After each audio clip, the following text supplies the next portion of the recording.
Meera Sharma thought she had finally found peace at 46, but Rajiv Malhotra was living a double life, and Nisha Arora was the secret that would destroy them all.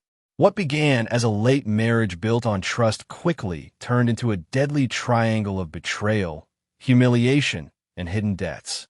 Behind the image of a respectable newlywed couple in Jaipur was a truth so explosive that it ended with two bodies in a locked farmhouse and one bride accused of planning the perfect revenge. At 46 years old, Meera Sharma believed life had finally decided to be kind to her. For most of her adult years, she had lived quietly in Jaipur, caring for her aging parents in a modest ancestral home tucked inside a narrow lane filled with familiar faces. Marriage had once been a distant dream. In her 20s and 30s, proposals came but never stayed. Some families considered her too independent. Others quietly stepped back because her family could not offer an impressive dowry. As the years passed, relatives stopped asking about her wedding plans. Neighbors began introducing her simply as the devoted daughter. Slowly, she accepted the idea that love was not meant for her. When her parents passed away within a year of each other, the house became painfully silent. Meera continued managing a small tailoring business from home, filling her days with routine to avoid loneliness. She had savings, stability, and respect in the community, but no companionship. Then Rajiv Malhotra entered her life through a distant family connection.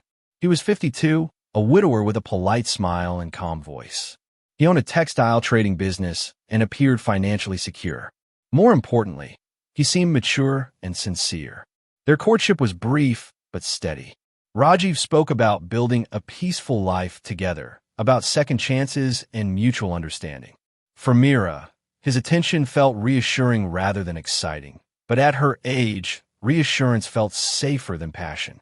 Within 6 months, they married in a simple ceremony attended by close relatives. Neighbors watched as she left her childhood home dressed as a bride, believing she had finally found the happiness that had waited decades to arrive. In the first few weeks of marriage, Meera tried hard to adjust to her new life. Rajiv's home on the quieter edge of Jaipur was larger than the house she had grown up in, but it felt unfamiliar and slightly cold. She spent her days arranging furniture, organizing cupboards, and learning his routines. Rajiv appeared attentive in front of others, yet something about his behavior inside the house felt distant. He often stepped away to take phone calls, speaking in a low voice from the balcony or inside his study. His phone was always locked, placed face down on tables, and carried even into the bathroom. At first, Meera convinced herself that she was overthinking. Rajiv was a businessman, and late-night calls were common in trade.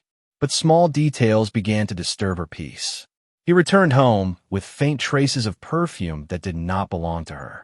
He showered immediately after arriving late from meetings. Sometimes he seemed distracted during dinner, smiling at messages he refused to share. The turning point came on a quiet afternoon while she was sorting laundry. Inside one of his jacket pockets, she found a printed receipt from a luxury hotel in Udaipur. The date matched a weekend when he had claimed to be attending a business seminar in Delhi. Her hands trembled as she read the details again and again. Later that evening, while Rajiv was in the shower, she searched his study more carefully. Hidden beneath files in a locked drawer was a second mobile phone. Inside were photographs and affectionate messages exchanged with a younger woman named Nisha Arora. The timestamps showed the relationship had never ended. It had simply been hidden behind the image of a respectable marriage. After discovering the secret phone, Meera did not react the way most people would expect. She did not cry loudly or throw accusations. Instead, a strange calm settled over her. For several days, she behaved as if nothing had changed. She prepared Rajiv's meals, ironed his clothes, and listened quietly as he spoke about business trips that she now knew were lies.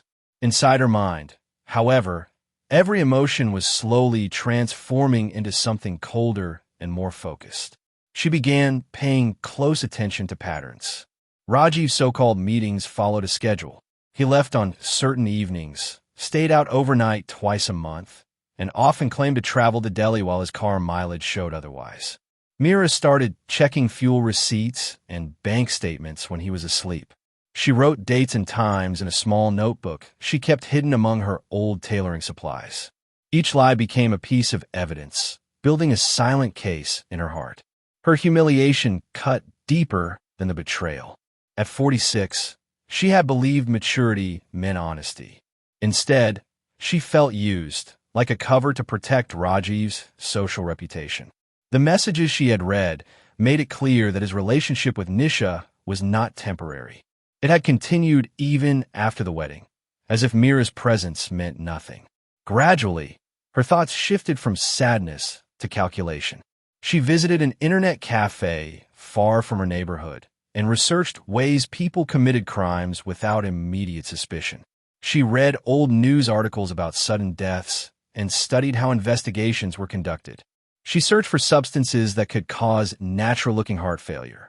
Each search was done carefully, deleting history afterward. By the time Rajiv planned another private weekend away, Meera was no longer confused or heartbroken. She was prepared. The weekend arrived with unusual quietness. Rajiv informed Meera that he would be attending a late business gathering and might not return until the next morning. She responded with a calm nod, pretending mild disappointment, but no suspicion. Hours later, after he drove away, she waited patiently before setting her plan into motion. She wore simple clothes, tied her hair tightly, and carried a small bag containing gloves and the carefully prepared substance she had obtained days earlier. Rajiv had mentioned in passing that he would be meeting a client at a farmhouse owned by a business associate. Meera already knew this location from checking old documents and overheard conversations. The farmhouse stood isolated on the outskirts of Jaipur, surrounded by dry fields and unlit roads. It was the kind of place where privacy was guaranteed. She arrived late at night, parking her car a short distance away to avoid attention. Using the duplicate key she had secretly made earlier that week, she entered quietly. The house was empty at first. On the kitchen counter, she noticed a bottle of imported wine chilling in a metal bucket. It was the same brand Rajiv preferred for special evenings. Working quickly and without panic, she replaced the original bottle with another that looked identical but had been opened and altered. She wiped every surface she touched. Her movements were steady, almost mechanical. When headlights appeared outside, she slipped out through the back entrance and disappeared into the darkness. By morning, both Rajiv and Nisha were found lifeless inside the farmhouse bedroom.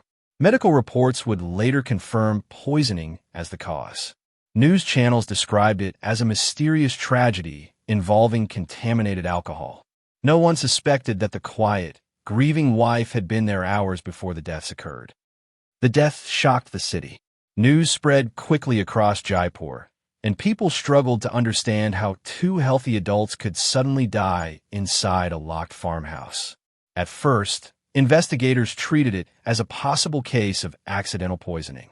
The wine bottle was sent for laboratory testing, and early reports confirmed the presence of a toxic substance strong enough to cause rapid organ failure. What confused authorities was the absence of forced entry or signs of struggle. Everything inside the house appeared calm and undisturbed. Meera played her role perfectly. She attended the funeral dressed in plain white, standing quietly as relatives offered sympathy. She appeared exhausted and heartbroken, rarely speaking but thanking everyone for their support. Neighbors described her as dignified in grief. No one imagined she had been anywhere near the farmhouse that night. However, the investigation slowly uncovered details that did not align with her statements. When questioned, Meera told police she had been visiting a cousin in another part of the city. But traffic camera footage from a toll road near the farmhouse showed a vehicle matching her car passing late that same evening. Officers initially thought it might be coincidence, yet the timestamp matched the estimated time of the poisoning. Further examination revealed something else troubling. A local locksmith confirmed making a duplicate key for the farmhouse just days before the incident. Payment records traced the transaction to a nearby hardware shop. Security footage from that shop captured a woman resembling Meera completing the purchase. With each new discovery, the image of a grieving widow began to crack. Investigators started to see not an accident, but a carefully arranged crime. The arrest stunned everyone who had stood beside Meera at the funeral. Police arrived at her home early in the morning, presenting the evidence they had gathered over weeks of quiet investigation. She did not resist. She calmly packed a small bag and left without creating a scene. The neighbors watched in disbelief as the woman they had described as gentle and patient was taken away in a police vehicle. During interrogation, investigators placed the evidence one piece at a time before her. Traffic camera images showed her car near the farmhouse. The locksmith identified her as the customer who had requested a duplicate key. Forensic reports confirmed the poison had been carefully mixed into the wine before it was opened. Most damaging of all were the digital records retrieved from the internet cafe. Despite her attempts to erase browsing history, authorities traced multiple searches about undetectable toxins and delayed symptoms back to the computer she had used. The prosecution built a strong case. They argued that the murders were not emotional reactions, but deliberate acts planned over several days. Financial records added another layer to the motive. Rajiv had recently updated his will, naming Meera as the primary beneficiary of his property and insurance policies. Although this change was made after their marriage, it strengthened the argument that she had both motive and opportunity. In court, Meera remained composed. She avoided eye contact with the media and rarely showed visible emotion. Observers described her as controlled and distant. The defense attempted to present her as a woman deeply betrayed and psychologically distressed, but the timeline of preparation weakened that argument. After months of hearings, the judge delivered the verdict, guilty of double murder. Meera was sentenced to life imprisonment. Months after the verdict, when the public attention had begun to fade, new information surfaced that changed how some people viewed the case.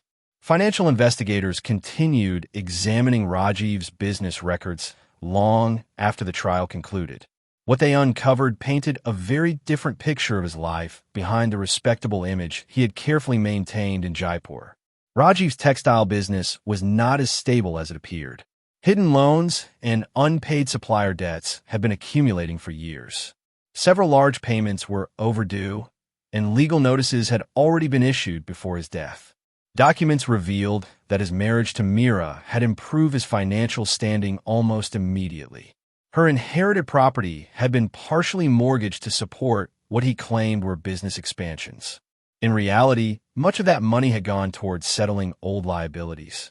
Further review of bank transfers showed regular financial support sent to Nisha as well. Expensive gifts, rent payments, and luxury hotel stays were funded through accounts Rajiv had kept separate from his household finances. The picture that emerged was not of a man simply having an affair, but of someone balancing two lives while struggling under serious debt. This discovery led some observers to question whether Meera had uncovered more than betrayal. It was possible she had realized that her marriage was built not on love, but on convenience and financial rescue. If she understood that she had been used as both a public image and a financial solution, her sense of humiliation may have been even deeper than anyone knew. Public opinion slowly divided. Some still saw her as a calculated killer. Others began to see a woman who had discovered that her long-awaited second chance was nothing more than a carefully arranged deception. Life inside the women's prison on the outskirts of Jaipur followed a strict routine. Meera adjusted to it with the same quiet discipline that once defined her life in Jaipur. She woke before sunrise, completed her assigned duties in the prison library, and spent long hours reading newspapers and old novels. Officers described her as respectful and cooperative. She rarely spoke about her past and never discussed the night of the murders in detail. Over time, her case faded from national headlines, replaced by newer scandals and crimes. Yet within the prison walls, her story remained known. Other inmates often observe her calm expression and steady behavior. She neither displayed anger nor regret publicly. Her silence became part of her identity. Journalists attempted to request interviews, hoping for a confession or emotional breakdown, but she declined every offer. Meanwhile, the farmhouse where Rajiv and Nisha died stood abandoned. Dust gathered on the windows, and weeds overtook the driveway. Locals avoided the property, describing it as a place marked by tragedy. It became a quiet reminder of how quickly a carefully constructed life could collapse. As years passed, one question continued to follow the case. What truly pushed Meera from heartbreak to murder? Was it jealousy, humiliation, financial betrayal, or a combination of all three? Without a confession, the exact moment her thoughts shifted from pain to planning remains unknown. What is certain is that a woman who waited decades for companionship allowed bitterness to replace hope. Her second chance at love ended not with healing, but with irreversible violence. In the silence of her prison cell, only she fully understands the thoughts that turned her into a killer.